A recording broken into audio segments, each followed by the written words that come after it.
साथियों नमस्कार, आदाब, सत श्री अकाल, जय भीम, जोहार। मैं डॉक्टर दशरथ नूनिया और स्वागत करता हूं आज की इस परिचर्चा में। और आज की परिचर्चा यह है कि बर्बाद गुलिस्ता करने को बस एक ही उल्लू काफ़ी था।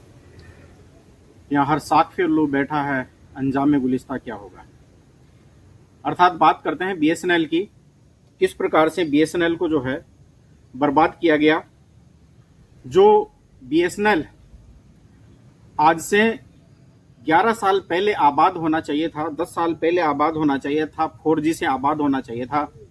अब हमारे प्रधानमंत्री जो है वो घोषणा कर रहे हैं कि अब भारत में यानी कि एक तरह से महान काम हो गया है।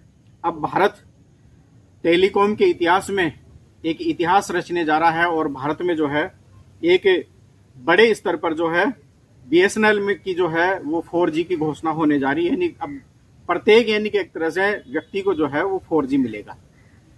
जब आज भारत में प्रत्येक जगह 5G पहुंच गया हो और इसके साथ साथ में 5G से भी ऊपर अब तो एलोन मस्क का जो एक तरह से स्टारलिंक है उसको पहुंचाने की तैयारी कर दी गई है। उस रूप में अब ये मोदी जी ये घोषणा करें कि भारत में यानी कि एक तरह से जो है अब 4G है वो लॉन्च किया जाएगा। यानी कितना बड़ा यानी कि एक तरह से जो है वो मूर्ख इस जनता को हमारे प्रधानमंत्री के द्वारा बनाया जा रहा है। और अब ये कहा जा रहा है कि और ये जो लश्कर नोएडा या यूं कहना चाहिए कि जो गोदी मीडिया है वो जिस प्रकार से यानी कि एक तरह से जो है वो हेडलाइन चलाता है कि अब जो बीएसएनएल से जियो और एयरटेल वो थर थर कांपने लगे हैं। अरे भाई, जब आपने पूरी तरह से जो बीएसएनएल इस देश में पूरी तरह से जब हावी था और नंबर 1 इस देश की टेलीकॉम कंपनी थी, उसको इन्होंने जो है एक एक कर बर्बाद कर दिया। और किस तरह से यानी कि एक तरह से बर्बाद किया है, थोड़ा सा उसके ऊपर जो है वो हम नजर है वो डालते हैं। और वाकई में यानी कि एक तरह से इस देश की जनता के साथ में किस प्रकार से सरकार ने खिलवाड़ किया है, आज हम उसकी चर्चा है वो करेंगे। 2016 में जब 4G स्पेक्ट्रम की नीलामी हो रही थी, उस दौरान 4G स्पेक्ट्रम की जो नीलामी है उससे बीएसएनएल को बाहर रखा जाता है और इसको यह कहा जाता है कि आपको यानी कि एक तरह से स्वदेशी उपकरण है वो तैयार है वो करने हैं और स्वदेशी के आधार पर आपको आगे बढ़ना है। यानी उसको किस आधार पर रोका गया कि 4G के लिए जो चीनी यानी कि एक तरह से जो एक तरह से सामान है वो इसमें काम आता है या इक्विपमेंट जो है इसमें काम आते हैं। यानी इसका जो असर है वो आप जो राष्ट्रीय सुरक्षा के ऊपर पड़ सकता है। इसलिए आपको अपने स्वदेशी उपकरण है वो बनाना है और उसी के आधार पर आपको आगे बढ़ना है। जबकि इन्हीं विदेशी इन्हीं यानी कि एक तरह जो प्राइवेट कंपनियां हैं उनको ये अधिकार दिया था, वो चीनी जो इक्विपमेंट है या इससे रिलेटेड जो सामान है वो इनका धड़ल्ले से उपयोग कर रही थी, लेकिन इससे देश की सुरक्षा को खतरा नहीं हो रहा था। लेकिन बीएसएनएल ये यदि यूज करता है तो इससे देश की सुरक्षा को खतरा हो रहा था और इस प्रकार से यानी कि एक तरह से उसको इस काम में लगा दिया गया। साथ ही साथ जो उस समय जो राशि उसको चाहिए थी बिड लगाने के लिए, सरकार ने वो राशि देने से इनकार कर दिया और साथ ही साथ ये भी पाबंदी लगा दी गई कि आप मार्केट से यानी कि एक तरह से इस प्रकार की यानी कि एक तरह से आप राशि जो है वो उठा नहीं सकते और आप इस बिड में भाग नहीं ले सकते। परिणाम ये रहा कि जो ये जो जियो है 2016 के बाद में जो है भारत में आया और किस प्रकार से हमारे प्रचार मंत्री हमारे जो प्रधानमंत्री है बीएस इसका जो है जियो का उन्होंने प्रचार किया था। और साथ ही साथ न केवल प्रचार किया था बल्कि खुली लूट यानी कि एक तरह से जो है वो दे दी गई थी, शिकायतें भी की गई थी, लेकिन उसके बावजूद भी यानी कि एक तरह से उनके ऊपर किसी प्रकार की कोई सुनवाई है वो सरकार के द्वारा नहीं की गई। क्योंकि हमारे खुद प्रचार मंत्री है वो टेलीकॉम मिनिस्टर थे, यानी ये जो मंत्रालय है वो इन्हीं के अधीन था। इसलिए किसी और दूसरे को भी यानी कि एक तरह से इसके लिए हम जिम्मेदार नहीं ठहरा सकते। और इस प्रकार से यानी कि एक तरह से बीएसएनएल के साथ में और प्राइवेट कंपनियों के साथ में डबल स्टैंडर्ड है वो केंद्र सरकार ने अपनाया, और न तो बीएसएनएल को यानी कि एक तरह से बैंकों से लोन लेने दिया, न अलॉटमेंट की जो स्पेक्ट्रम अलॉटमेंट की जो 4G की जो प्रक्रिया थी उसमें यानी कि एक तरह से उसमें भाग लेने दिया, बल्कि यानी कि एक तरह बार बार जो है इसको आउट किया गया। और इसका परिणाम ये निकला कि जो नंबर 1 टेलीकॉम कंपनी थी भारत की, वो आज सबसे ज्यादा फिसड्डी हो गई, और इसके जितने जो ग्राहक थे वो सब टूटकर और जो है वो प्राइवेट टेलीकॉम कंपनियों के पास में चले गए। तो ये खिलवाड़ जो है वो बीएसएनएल के साथ में हुआ, और ये खिलवाड़ किसी और ने नहीं किया बल्कि सरकार ने किया। सरकार की इस दोगली नीति ने बीएसएनएल को पूरी तरह से बर्बाद कर दिया। और अब ये कहना कि बीएसएनएल जो है अब घर घर में यानी जो है वो प्रचारित और प्रसारित होगा, मैं ये कहता हूं कि अभी भी अगर बीएसएनएल को 5G स्पेक्ट्रम दे दिया जाए, और साथ ही साथ जिस प्रकार से स्टारलिंक की एंट्री भारत में हो रही है उसका टाई अप यदि बीएसएनएल के साथ में हो जाए, तो आने वाले 5 साल में जो है बीएसएनएल फिर से देश की नंबर 1 टेलीकॉम कंपनी बन सकती है, लेकिन ऐसा सरकार करेगी नहीं। अब हम थोड़ा सा तथ्यात्मक यानी कि एक तरह से जो है जानकारी है वो इसकी भी कर लेते हैं। 2000 से 2007 तक की जो स्थिति है वो बीएसएनएल की क्या थी। यानी बीएसएनएल भारत की नंबर 1 टेलीकॉम कंपनी थी 2000 से 2007 तक। 90 मिलियन से अधिक इसके ग्राहक थे, और 2006 में सबसे अधिक प्रॉफिट यानी 10,000 करोड़ का प्रॉफिट उस दौरान हुआ था, जो अपने आप में बहुत बड़ा था।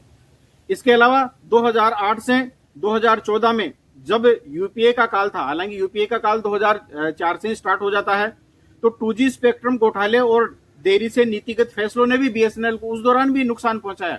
ऐसा नहीं कि जो यूपीए के कार्यकाल में इसको नुकसान नहीं हुआ हो, नुकसान तो उस समय भी हुआ। और 2010 में बीएसएनएल है वो यानी कि एक तरह से धीरे धीरे घाटे की ओर जो है वो अग्रसर होने लग गई थी। अब 2014 के बाद में क्या हुआ, जब से मोदी जी जो है वो इस देश के प्रधानमंत्री बने, तो स्पेक्ट्रम नीति 2016 की नीलामी से बीएसएनएल को बाहर रखा गया, जिससे कंपनी 4G और 5G में पूरी तरह से पीछे रह गई। 4G रोल आउट में देरी के कारण प्राइवेट कंपनियां जैसे जियो है, एयरटेल है, इसके अलावा आइडिया है, वोडाफोन है, इन्होंने जो है वो 2016 में जो है 4G लॉन्च कर दिया था, जबकि बीएसएनएल को 2023-24 तक जो है इंतजार करना पड़ा। और अब जाकर यानी कि एक तरह से जो है ये भी अब ये घोषणा कर रहे हैं कि धीरे धीरे यानी कि एक तरह से पूरे देश में अब जो है 4G स्थापित होगा। इसके अलावा चीनी उपकरणों के ऊपर भी जो है वो रोक है वो बीएसएनएल के ऊपर रही। बीएसएनएल का 4G नेटवर्क 80% चीनी सप्लाईज पर आधारित था, लेकिन सरकार ने सुरक्षा कारणों से बैन कर दिया। प्राइवेट कंपनियों को छूट मिली, वे पर्दे के पीछे से यानी कि एक तरह से पहले से ये उपकरण खरीद रहे थे और इनका इस्तेमाल वो कर रहे थे। अब रिवाइवल पैकेज है, यानी जिस समय बीएसएनएल को एक छोटा सा पैकेज चाहिए था वो पैकेज है बीएसएनएल को नहीं दिया गया, लेकिन उसके बाद में रिवाइवल के नाम पर हमारे टैक्स का जो पैसा है वो बीएसएनएल को खूब लुटाया गया। लेकिन उसके बाद में जब एक बार जो है जब सब कुछ हाथ से निकल जाए तो उसको प्राप्त करना बड़ा मुश्किल हो जाता है। 2019, 2022 और 2023 में क्या क्या यानी कि एक तरह से रिवाइवल पैकेज है वो दिया गया। 2019 में 70,000 करोड़ का, 2022 में 1.64 लाख करोड़ का, और 2023 में 89,047 करोड़ का, यानी कुल मिलाकर 3.28 यानी 3.28 लाख करोड़ का जो है वो रिवाइवल पैकेज है वो बीएसएनएल को अब तक यानी कि एक तरह से जारी किया जा चुका है। और 4G नेटवर्क आज भी राष्ट्रीय स्तर पर चालू नहीं हो पाया है। साथ ही साथ ये भी कई बार घोषणा हुई थी कि एमटीएनएल को भी यानी कि एक तरह से बीएसएनएल के साथ में मर्ज किया जाएगा, लेकिन वो अभी तक भी यानी कि एक तरह से नहीं किया गया है। कहने का तात्पर्य है कि नीतिगत देरी और असमान अवसर ने प्राइवेट कंपनियों को जो है समय पर स्पेक्ट्रम, बैंक सपोर्ट और टेक्नोलॉजी उन्हें मिली, जबकि बीएसएनएल को या तो बाहर रखा गया या देरी से अनुमति दी गई। इससे बीएसएनएल बर्बाद हुआ। सुरक्षा बनाम बाजार हकीकत, उससे भी यानी कि एक तरह से उसको भी दरकिनार नहीं किया जा सकता। चीनी स्पेक्ट्रम बैन सुरक्षा दृष्टि से सही हो सकता है, लेकिन बीएसएनएल के पास कोई वैकल्पिक सप्लायर तुरंत उपलब्ध नहीं था, जबकि ये छूट है वो इन प्राइवेट कंपनियों को क्यों दी गई। और पॉलिटिकली इकोनॉमिक जो दबाव है वो भी बीएसएनएल के ऊपर था। कई विशेषज्ञों का दावा है और हमारा भी यानी कि एक तरह से ये आक्षेप है सरकार के ऊपर कि सरकार ने अप्रत्यक्ष रूप से प्राइवेट कंपनियों को और खास तौर पर जो रिलायंस जियो है उसको बढ़त दिलाई और उसको अवसर है वो प्रदान किया, और बीएसएनएल से ये अवसर है वो जानबूझकर वो छीना गया। रिवाइवल पैकेज का जो उपयोग है, यानी जो बड़ी राशि घोषणा के बावजूद बीएसएनएल का शेयर मार्केट 2024 में 9% जो है तक लगातार है वो गिर रहा है। तो निष्कर्षतः यानी कि एक तरह से कह सकते हैं कि तथ्य ये दिखाते हैं कि बीएसएनएल को सिर्फ मार्केट कंपटीशन से ही नहीं हराया, बल्कि सरकारी नीतियों, असमान स्पेक्ट्रम अलॉटमेंट और चीनी उपकरण बैन और लगातार प्रशासनिक देरी ने भी गहरी चोट है वो पहुंचाई है। आज की स्थिति यह है कि बीएसएनएल भारत नेट प्रोजेक्ट और ग्रामीण नेटवर्क पर जोर देकर जीवित है, लेकिन 4G और 5G में मार्केट में अभी भी बहुत कुछ पीछे है। ऐसी स्थिति में अब आप लोगों को यह सोचना है साथियों कि सरकार किस प्रकार से देश की जो टेलीकॉम कंपनी को बर्बाद किया और किस प्रकार से यानी कि एक तरह से जो है वो प्राइवेट कंपनियों को जो है वो आबाद किया। आपको ये तथ्य या आज का जो विश्लेषण है वो कैसा लगा, आप कमेंट्स के द्वारा हमें अवगत कराएं और इस चैनल को सब्सक्राइब करें, वीडियो को जो है ज़्यादा से ज़्यादा शेयर करें। साथ ही साथ मैं अपील करना चाहूँगा, यदि आप विश्वास करते हैं संविधान, सत्य, विज्ञान, मानवता, मानवाधिकार और अंतर्राष्ट्रीय कानूनों में, कॉस्मो ह्यूमनिज्म और अम्बेडकरिज्म में, साथ ही साथ आप विश्वास करते हैं इक्वलिटी, लिबर्टी, फ्रेटर्निटी और जस्टिस, ज्ञान, विज्ञान, मानवता में, तो आप हमसे जुड़े, हमारी पार्टी से जुड़े, और जिस रूप में भी आप हमें मदद कर सकते हैं तन मन धन से, वो आप देने का जरूर प्रयास करें। बहुत बहुत धन्यवाद साथी।